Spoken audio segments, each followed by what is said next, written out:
A lot of y'all aren't actually heterosexual. You're actually just Christian.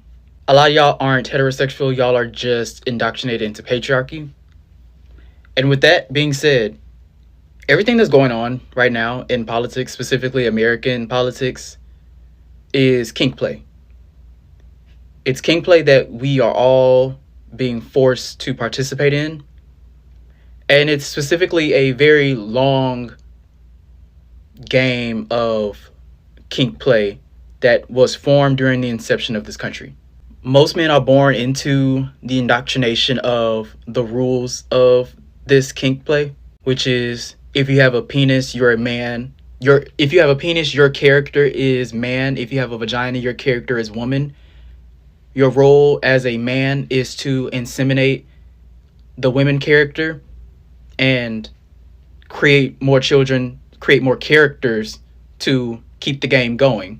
But every character has a role with rules to their character to fulfill their prophecy in this drawn out kink play.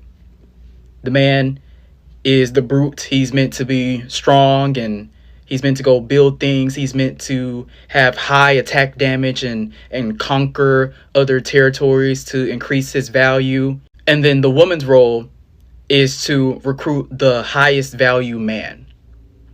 The man with the most money, the man with the most property, the man with the most followers, for lack of a better term. Whoever's the most powerful man, meaning he's at has the highest score in the masculinity role in the male character, that's who the woman is conditioned to go after and procreate with in order to spread more valuable genes, more valuable players, create more valuable players. And just really quick, think of it like this. If patriarchy, the kink of patriarchy is Hogwarts, religions are the different houses. But most men are attracted to masculinity. Problem is, they're indoctrinated into believing that the woman character isn't supposed to possess masculinity.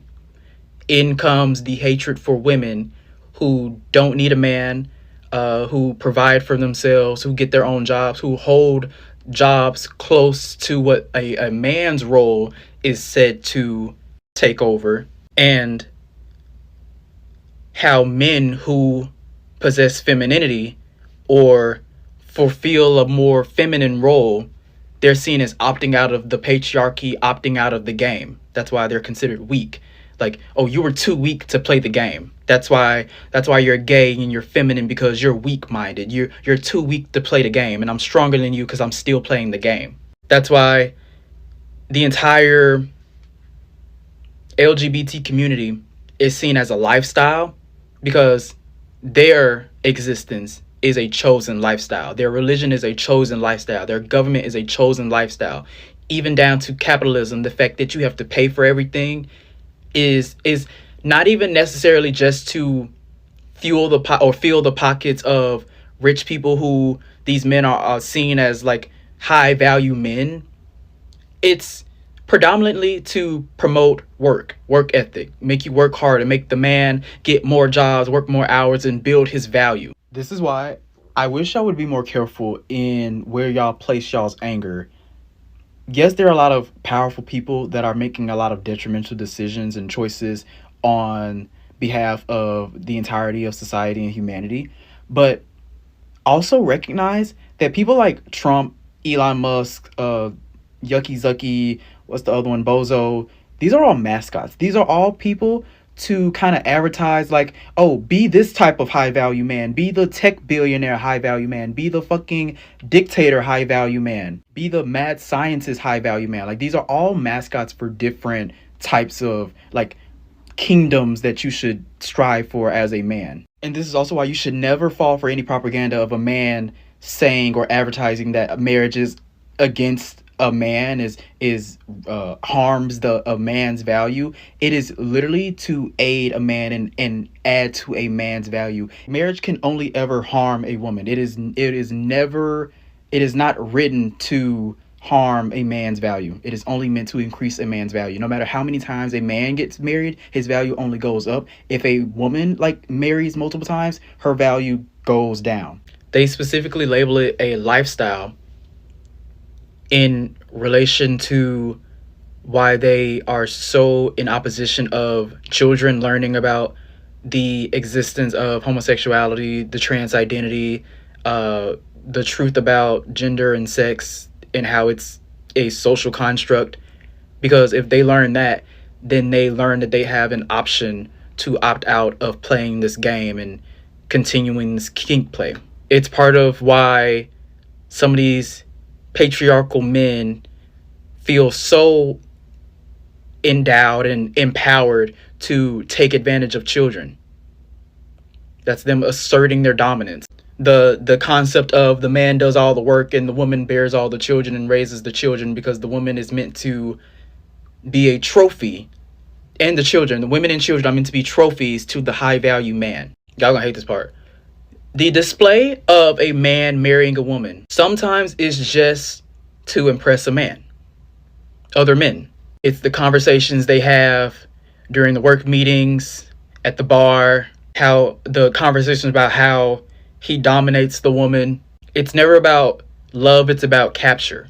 Historically speaking, homosexuality has always been not only accepted but revered as holy and spiritual and divine, let alone normalized. But a part of this game, part of the American patriarchy game, you can't do that. That's you quitting the game. That's too easy. Like if you just like naturally attract man and naturally attract masculinity, like you're cheating. You haven't worked for that. Like specifically, homosexuality used to be revered as, oh, you're so manly that you're able to assert your dominance over another man. A man's body used to be a trophy for a king.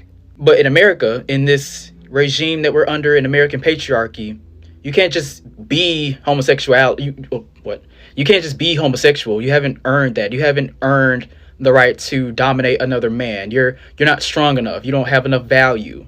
You haven't conquered a woman. You haven't produced valuable children. You haven't conquered territory. And this is why I say, and a lot of people don't understand what I mean when I say this, but at the top of the patriarchy isn't just a man. There's a woman. There's a lot of women.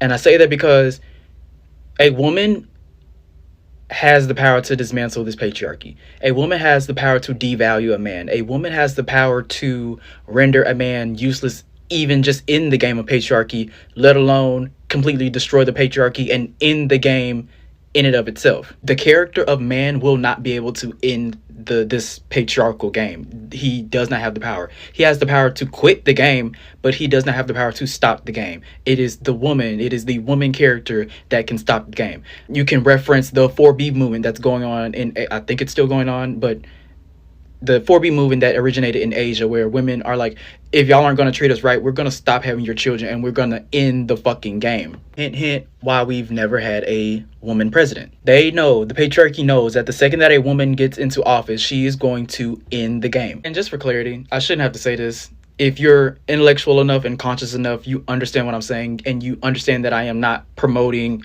that everyone is supposed to be homosexual, every man is secretly homosexual, every woman is just a hole for straight men, and every straight man isn't cheating on their wives with their fucking co-workers at the office. Like, if you fucking think that, you are just internalizing, you're just projecting your internalized bigotry.